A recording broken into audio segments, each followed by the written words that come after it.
اسی میں چوتھی مطلب جو ہے جو چیز میرے اور آپ کے لیے آنکھوں کو کھولنے کے لیے اس آیت کے ذریعے سے جو دروازہ کھلتا ہے وہ یہ ہے کہ خالق کائنات نے دراصل اس بات کا فیصلہ کرنے والا ہے کہ کس کا عمل اچھا ہے اور کس کا برا ہے۔ اعمال کی اچھائی اور برائی کا معیار تجویز کرنا امتحان دینے والے کا کام نہیں ہے بلکہ امتحان لینے والے کا کام ہے، لہٰذا جو بھی امتحان میں کامیاب ہونا چاہیے اسے معلوم کرنا ہوگا کہ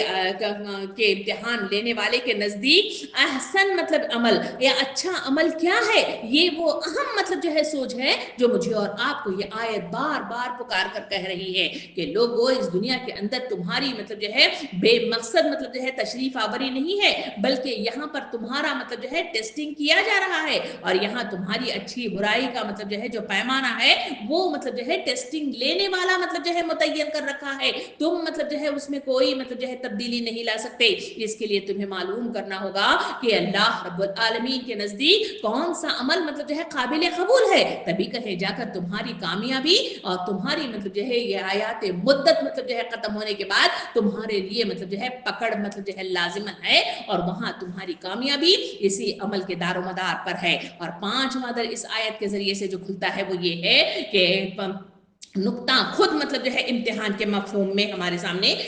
پوشیدہ نظر آ رہا ہے، وہ یہ ہے کہ جس شخص کا جیسا عمل ہوگا اسی کے مطابق اس کو جزا دی جائے گی، کیونکہ اگر جزا نہ ہو تو سرے سے امتحان لینے کا کوئی معنی ہی نہیں رکھتا۔ یعنی واضح طور پہ یہاں پہ بتایا گیا کہ دراصل مطلب جو ہے یہاں پہ جو زندگی اور موت کا جو پیمانہ رکھا گیا ہے وہ دراصل یہی امتحان یہی ٹیسٹنگ ہے، اور اگر اس کا کوئی ٹیسٹنگ ہی نہیں ہے، کوئی امتحان مطلب جو ہے بے معنی اس وقت ہوتا ہے جب اس کو مطلب جو ہے صحیح جزا مطلب جو ہے یا سزا نہ دی جائے تو پھر مطلب جو ہے امتحان بے معنی ہی رہ جاتا ہے۔ سامعین کرام، جیسا کہ میں نے آپ کو ان آیت میں مطلب جو ہے 5 حصے مطلب جو ہے تفصیل سے بتائے تھے کہ موت، زندگی، عمل یا اعمال، اور پھر مطلب جو ہے اس میں آزمانا، اور پھر اللہ کی کبریائی کو اس میں 5 حصوں میں بیان کیا گیا تھا۔ جہاں لفظ موت کے ساتھ مطلب جو ہے جہاں اس کی شروعات ہوتی ہے کہ ہم نے موت اور زندگی کو ایجاد کیا ہے، سامعین کرام یہاں لفظ مطلب جو ہے موت کا مطلب جو ہے تذکرہ دیکھیں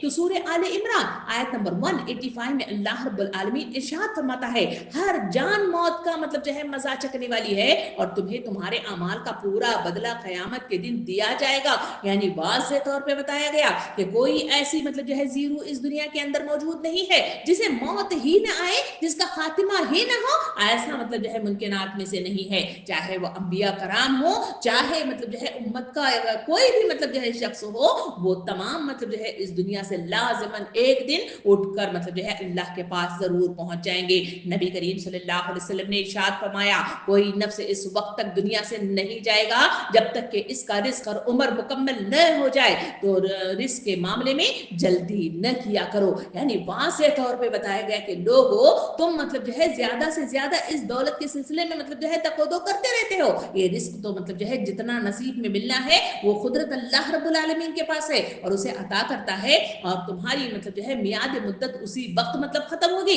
جہاں تمہارا رزق اور میعاد مدت کا مطلب جو ہے اختتام کے الارم بج جائے گی اور تم اس دنیا سے اٹھ کر اس دنیا کی طرف رواں ہو جاؤ گے۔ اسی وجہ سے تو امت مسلمہ کو نبی کریم صلی اللہ علیہ وسلم نے جو تلقین کی وہ حدیث مبارکہ میں یوں ارشاد فرمایا عقل مند شخص وہ ہے جو اپنے نفس کو قابو میں رکھے اور موت کے بعد کے لیے عمل کرے۔ سامعین کرام مزید مطلب جو ہے تلقین کرتے ہوئے امت مسلمہ کو نبی کریم صلی اللہ علیہ وسلم نے ارشاد فرمایا کہ اللہ تعالیٰ تمہیں ایک طویل زندگی دی تاکہ تم اس کی عبادت کرو، اس کے فرامین کی پیروی کرو۔ تیسری طرف نبی کریم صلی اللہ علیہ وسلم نے ارشاد فرمایا دو نعمتیں ایسی ہیں جس کی قدر انسان نہیں کرتا، ایک ہے صحت، دوسرا ہے فراغت۔ ان سب مطلب جو ہے 3 احادیث کو اگر نکال کر ہم جمع کر کے دیکھیں تو ان احادیث کے ذریعے سے امت مسلمہ کو جو تلقین کی گئی ہے کہ عقل مند ہونے کی نشانی کیا ہے، کہا گیا کہ نفس پر قابو پانا، کیونکہ مطلب جو ہے اس دنیا کے اندر جس مشن کو مطلب جو ہے تکمیل کے لیے انسانوں کو بھیجا گیا ہے وہ بے مقصد نہیں ہے، بلکہ اس کا ایک اہم اہم مطلب جو ہے مقصد ہے اللہ کے دین کو اللہ کی زمین پہ نافذ کیا جائے، اسی کے رضا کے مطابق، اسی کی خوشنودی کے مطابق، اسی کے چاہ کے مطابق، اسی کام کی تکمیل کے لیے اللہ رب العالمین نے دنیا کو سجایا اور اس کو ہمارے لیے مسخر کیا ہے۔ تو اس کام کی تکمیل کے لیے انسانوں کو مطلب جو ہے آگے بڑھ کر اس کام کی تکمیل کرنا چاہیے، یہی عقل مندی ہے۔ پھر واضح طور پہ اس میں مطلب ہمارے لیے تلقین مطلب جو آتی ہے وہ یہی ہے کہ ایک لمبی مطلب جو ہے جو مدت میعاد انسانوں کو عطا کر دی جاتی ہے، اس مدت میعاد کے باوجود بھی انسان مطلب جو ہے اس کی تکمیل نہیں کر پاتا، بلکہ مطلب جو ہے بہانہ مطلب بتاتا ہے وقت مجھ کو نہیں بندگی کے لیے، بندگی چھوڑ دی زندگی کے لیے۔ یہ صدا مجھے اور آپ کو مطلب جو ہے ہر معاشرے کے ہر گھر میں ہر نفس کے اندر مطلب جو ہے زبانوں سے ادا ہوتی بھی نظر آتی ہے، جبکہ حقیقت مطلب جو ہے عقل مندی مطلب جو ہے وضاحت کرتے پہ ہمارے سامنے بتایا گیا کہ طویل زندگی تمہیں عطا کی گئی ہے اس کی عبادت کے لیے، اس کے فرامین کی پیروی کرنے کے لیے۔ اسی وجہ سے تو اللہ کے رسول صلی اللہ علیہ وسلم نے کتنی اچھی بات فرمائی کہ انسانوں کو دو نعمتیں عطا کی گئی جو بیش بہا نعمتیں ہیں، وہ ہے صحت اور فراغت۔ یہ مطلب جو ہے وہ چیزیں ہیں جس میں انسان مطلب جو ہے اللہ کے فرامین کو جو اپنی زندگی میں نافذ کرنے کے لیے، اس زمین پہ نافذ کرنے کے لیے تک و دو کر سکتا ہے، مگر انسانوں کی زندگی کا یہ حال ہے کہ وہ لغو میں پڑھ کر اور مطلب جو ہے لغویات میں مطلب غرقاب ہو کے حب دنیا اور حب خواہشات کا پجاری بن کر وہ مطلب جو ہے نفس پر قابو نہیں پاتا۔ سامعین کرام، حیات یا زندگی ایک مطلب جو ہے جہاں تذکرہ یہاں پہ دوسرا لفظ استعمال کیا گیا ہے وہ ہے زندگی کا، یعنی موت مطلب جو ہے پہلا مطلب بتایا گیا، دوسرا مطلب جو ہے حیات یعنی زندگی کو دوسرے نمبر پر لایا گیا ہے۔ سامعین کرام، یہاں موت کو مطلب جو ہے پہلے نمبر پر کیوں لایا گیا؟ اس لیے کہ موت ایک ایسی کیفیت ہے جس میں انسان مبتلا ہو جاتا ہے اور جس کے ڈر کی وجہ سے انسان مطلب جو ہے سوچنے تدبر کرنے پر مطلب جو ہے تیار ہو جاتا ہے۔ اسی وجہ سے تو مطلب جو ہے ہم دیکھتے ہیں کہ طبرانی میں مطلب جو ہے تفصیل کے ساتھ یہ بات آتی ہے کہ اپنے عزیزوں اور دوستوں کی موت کا مشاہدہ سب سے بڑا مطلب جو ہے واز ہے، جو اس سے متاثر نہیں ہوتا، اس کا دوسری چیزوں سے متاثر ہونا مشکل ہے۔ جس کو اللہ نے ایمان اور یقین کی دولت عطا فرمائی ہے، اس کے برابر کوئی غنی نہیں اور بے نیاز نہیں ہے۔ اور مطلب جو ہے حضرت ربی بن انس مطلب جو ہے فرماتے ہیں کہ موت انسان کو دنیا سے بیزار کرتی ہے اور آخرت کی طرف رغبت دینے کے لیے کافی ہے۔ اسی وجہ سے موت کا پہلا تذکرہ کیا گیا۔ اب مطلب جو ہے دوسرے لفظ کے اوپر آئیں جہاں مطلب جو ہے اللہ رب العالمین نے حیات کا لفظ استعمال کیا ہے، زندگی کا لفظ استعمال کیا ہے۔ سامعین کرام، حیات یا زندگی ایک وسیلہ ہے جس کے ذریعے سے انسان اللہ کی معروفیت حاصل کرتا ہے، اس کی عبادت کرتا ہے اور اپنے اعمال کو نیک بناتا ہے۔ قرآن و احادیث کے اندر واضح کیا گیا ہے کہ زندگی عارضی ہے اور انسان کا اصل مقصد آخرت کے لیے تیاری کرنا ہے اور مطلب جو ہے زندگی کو صحیح طریقے سے جینا ہے، نیک اعمال کرنا ہے اور اللہ کے احکامات کی پیروی کرنا ہے۔ انسان کی حقیقی کامیابی یہی واضح طور پہ ہمارے سامنے آتی ہے۔ تیسرا مطلب جو ہے جو لفظ استعمال کیا گیا وہ ہے آزمائش مطلب کہا گیا، یعنی اس دنیا کے اندر زندگی اور موت عطا کی گئی تاکہ انسانوں کو جانچے پرکھے اور مطلب جو ہے ان کا ٹیسٹ لیا جائے۔ یہ مطلب جو ہے وہ تیسرا مرحلہ ہے جو ہمارے سامنے آتا ہے۔ قرآن مجید میں اس مطلب جو ہے ٹیسٹنگ کا آزمانے کو مطلب جو ہے چار الگ الگ الفاظوں کے ساتھ مطلب جو ہے اصطلاحات کے ساتھ قرآن مجید میں اس کو مخاطب کیا گیا ہے، کہیں فتنے کے نام سے، کہیں بلا کے نام سے، کہیں ابتلا کے نام سے، کہیں مصیبت کے نام سے، کہیں اختبار کے نام سے اور کہیں حساب کے نام سے اور کہیں فتون جیسے الفاظ کے ساتھ۔ ان تمام الفاظ کا مطلب جو ہے مغز مطلب جو ہے وہی آزمانی کے مد میں قرآن مجید اس کا استعمال کرتا ہے۔ انسان کی زندگی میں آزمائش اللہ ہی کی طرف سے آتی ہے اور اس کا مقصد انسان کے ایمان، صبر اور شکر اور کردار کو پرکھنا ہوتا ہے۔ ان آزمائشوں میں اس آیت کے ذریعے سے بتایا گیا کہ کامیابی آخرت میں عظیم مطلب جو ہے انعامات کے باعث ہی بنے گی۔ نبی کریم صلی اللہ علیہ وسلم نے حدیث مبارکہ میں اسی آزمائش یعنی آزمانے کے سلسلے میں جو بات ہمارے سامنے حدیث مبارکہ کے ذریعے سے آتی ہے وہ یوں اس نبی کریم صلی اللہ علیہ وسلم نے ارشاد فرمایا، بے شک اللہ تمہاری صورتوں اور مال کو نہیں دیکھتا بلکہ تمہارے دلوں اور اعمال کو دیکھتا ہے۔ دوسری حدیث مبارکہ میں نبی کریم صلی اللہ علیہ وسلم نے ارشاد فرمایا، انسان کو اس کے دین کے مطابق آزمایا جاتا ہے، اگر وہ اپنے دین میں مضبوط ہو تو اس کو آزمائش میں اس کی آزمائش کو بڑھا دیا جاتا ہے، اور اگر وہ اپنے دین میں کمزور ہو تو آزمائش کو کم کر دیا جاتا ہے۔ یہ حدیث مبارکہ مجھے اور آپ کو سوچنے پر مجبور کر رہی ہے، کیونکہ سب سے زیادہ سخت آزمایا اگر کسی کو جاتا ہے تو وہ انبیاء کرام ہے، اور دوسرے نمبر پر وہ ایمان والے وہ لوگ ہیں جن کا ایمان جیسے جیسے بڑھتا ہے ان کی آزمائش میں ضرور بڑھوتری ہوتی ہے، اور جن کے ایمان کمزور سے ہوتے ہیں ان کو آزمایا نہیں جاتا بلکہ انہیں اسی میں غرقاب کرنے کے لیے چھوڑ دیا جاتا ہے۔ سامعین کرام، نبی کریم صلی اللہ علیہ وسلم نے حدیث مبارکہ میں بیان فرمایا کہ دنیا کے اندر جو کچھ اس زمین میں ہے سب لعنتی ہے سوائے اللہ کا ذکر اور وہ اعمال جو اللہ کے قریب لے جائیں اور علم حاصل کرنے یا سکھانے والے۔ سامعین کرام، یہ وہ چیزیں ہیں جو مجھے اور آپ کو بار بار مطلب جو ہے اٹھا کر کھڑا کر رہی ہیں کہ لوگوں، اصل چیز یہی ہے کہ تمہارا یہاں پہ ٹیسٹنگ لیا جا رہا ہے، تم امتحان مطلب جو ہے امتحان گاہ میں مطلب جو ہے پہنچ چکے ہو، اور امتحان گاہ میں تمہارے ہاتھوں میں پرچہ دیا گیا ہے اور تمہاری آزمائش ہو رہی ہے، اور تمہارا یہ حال ہے کہ تم خواب خرگوش میں مطلب جو سوئے ہوئے ہو اور دنیا کی بے ثباتی مطلب جو ہے ایسی حقیقتوں میں الجھ کر تم دنیا کو سمیٹنے میں لگ گئے ہو، جبکہ تمہارے پیپر کا وقت ختم ہوتے چلا جا رہا ہے اور تمہاری موت تمہارے قریب ہوتی بھی چلی جا رہی ہے۔ نبی کریم صلی اللہ علیہ وسلم نے ارشاد فرمایا، جب اللہ کسی قوم سے محبت کرتا ہے تو انہیں آزمائش میں ڈال دیتا ہے، اور اس پر وہ راضی اگر ہو جاتا ہے تو اس کے لیے اللہ کی رضا ہے، اور جو ناراض ہوتا ہے تو اس کے لیے ناراضگی ہے۔ سامعین اکرام، یہ وہ چیز ہے جو مجھے اور آپ کو سمجھنا ہوگا۔ اگر یہ بات سمجھ میں آ جائے تو کوئی انسان مطلب جو ہے جو وہی نہیں حدیث مبارکہ کے مطابق جو نبی کریم صلی اللہ علیہ وسلم کی ایک حدیث کا ایک ٹکڑا مطلب یہ بیان کرتے ہیں کہ اگر میں تمہیں بیان کر دوں عذاب الہی کا ذکر تو پھر تم ہنسنا بھول جاؤ اور رونا شروع کر دو۔ یہ ایسی حقیقت ہے جو انسان کو اپنے مقصد کی طرف مطلب جو ہے بار بار اٹھا کھڑا کرنے کے لیے مطلب جو ہے پکار رہی ہے، اور شعور کی بیداری چاہتی ہے اور شعور دلانے کی کوشش کر رہی ہے۔ سامعین کرام، اس مطلب جو ہے بات کو لیتے ہوئے آئیے ہم چوتھے حصے کی طرف چلیں جو اس آیت کے اندر نیک اعمال کرنے والوں کا تذکرہ یہاں پہ کیا گیا۔ ایکم احسن عملا، تم میں سے کون بہتر عمل کرنے والا ہے، یہ وہ ٹیسٹنگ کا پیپر ہے جو مجھے اور آپ کو دیا جانے والا ہے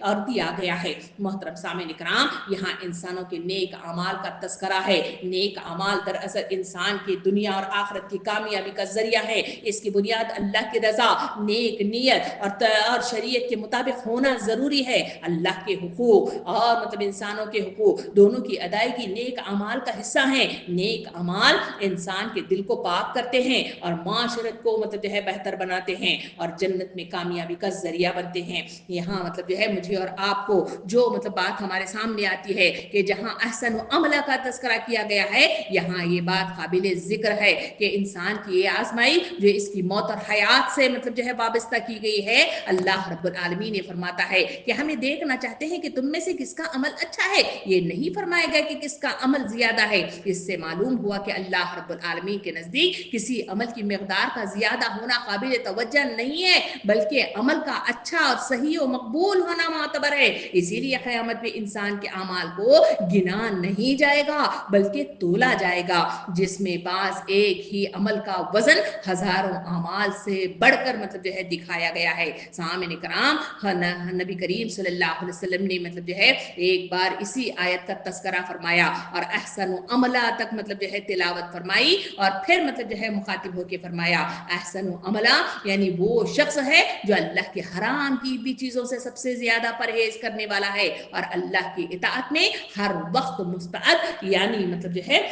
بہت زیادہ ہوشیار اور چوکنا رہتا ہے۔ یہ تمام باتیں جو مطلب جو ہے اس آیت کے ذریعے سے ہمارے سامنے مطلب جو ہے آئیں، تو یہ باتیں مطلب جو ہے اللہ رب العالمین ان تمام باتوں کے اختتام کے ساتھ آخری مطلب جو ہے ٹکڑے کی طرف آتا ہے۔ پانچویں چیز وہ ہے اللہ کی کبریائی، کہ اللہ تعالیٰ زبردست ہے اور درگزر فرمانے والا ہے۔ اس بات کی مفصل تفصیل مجھے اور آپ کو سورہ زمر کی آیت نمبر 53 مطلب جو ہے واضح طور پر بیان کرتی ہے۔ آئیے اس کا ترجمہ سن لیں۔ اللہ رب العالمین اپنی قدرت اور زبردست مطلب جو ہے ہستی کے ہونے کا مطلب جو ہے کس طرح مطلب جو ہے بیان کرتا ہے۔ اللہ تعالیٰ فرماتا ہے کہ کہہ دو اے میرے وہ بندو جنہوں نے اپنی جانوں پر زیادتی کی ہے، اللہ کی رحمت سے مایوس نہ ہو، یقیناً اللہ تمام گناہوں کو معاف کر دیتا ہے، بے شک وہ بخشنے والا اور رحم فرمانے والا ہے۔ یعنی کتنی بڑی پیاری مطلب جو ہے انداز میں